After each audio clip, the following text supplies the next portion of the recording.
You might be thanatophobic, afraid of death, or at least someone you know, right? Making things petrifying. A lot of people have been buried alive. Well, okay, that doesn't happen too often. Imagine having Cotard syndrome. Sometimes hearing voices saying that you're dying. Refusing to talk and eat since they see no point in that because they think they are dead.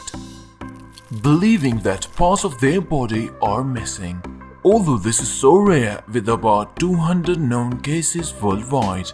But you should definitely know what it is. Maybe someone around you thinks he's dead. So here's why Cotard syndrome makes people think they are dead. In one well-documented case of Cotard syndrome reported in 2008, a 53-year-old woman was admitted to hospital after their family called 911. They said the woman believed that she was dead and smelled like rotting fish. She also asked to be taken to a morgue because she wanted to be with dead people. It's not clear what causes Cotard syndrome, but we know that it's often a symptom of a deeper medical problem that affects the brain.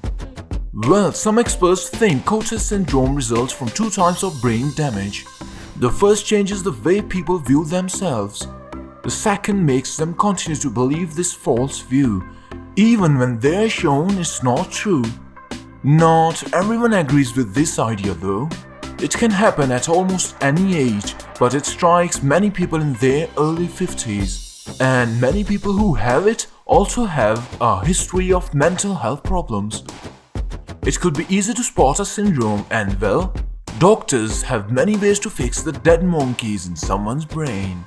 Using a combination of medicines or drugs, a form of talk therapy, psychotherapy or sometimes ECT, though it can cause memory loss, so it's a last resort.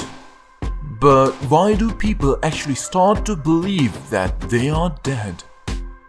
Well, what causes them to believe that is the misinterpretation of signals the brain receives. Thinking that they have lost their blood or internal organs or they do not exist. Statistical analysis of 100 patient cohort indicated that denial of self-existence is present in 45% of the cases. The other 55% of the patients presented with delusions of immortality. A woman who denied the existence of parts of her body and her need to eat. She said that she was condemned to eternal damnation and therefore could not die a natural death. In the course of suffering the delirium of negation, she died of starvation. Now that we know why most people don't know, why Cotard syndrome actually causes someone to think they're dead, let's find out. Delusion of negation are the central symptom in Cotard syndrome, but it exists in 3 stages. Germination stage, where symptoms of psychotic depression of hypochondria appear. Blooming stage, here full development of the syndrome and delusion of negation are discovered.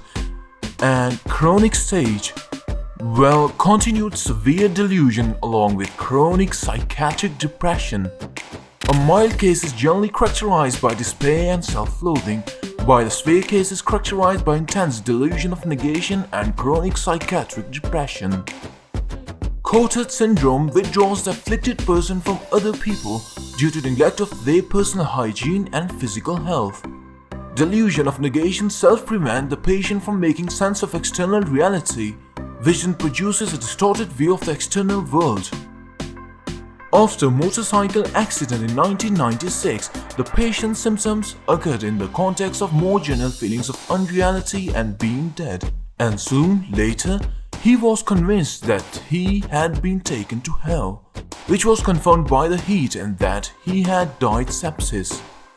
After all, what actually happens is the neural disconnection creates a sense in the patient that the face they are observing is not the face of the patient whom it belongs.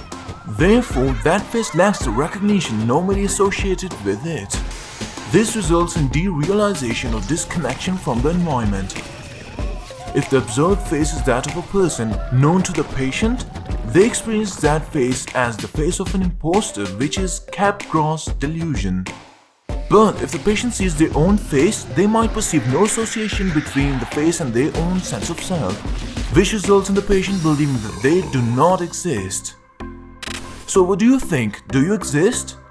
Drop a like to prove that you do exist. Subscribe if you find this video interesting and to hear us answering more of the wise stuff.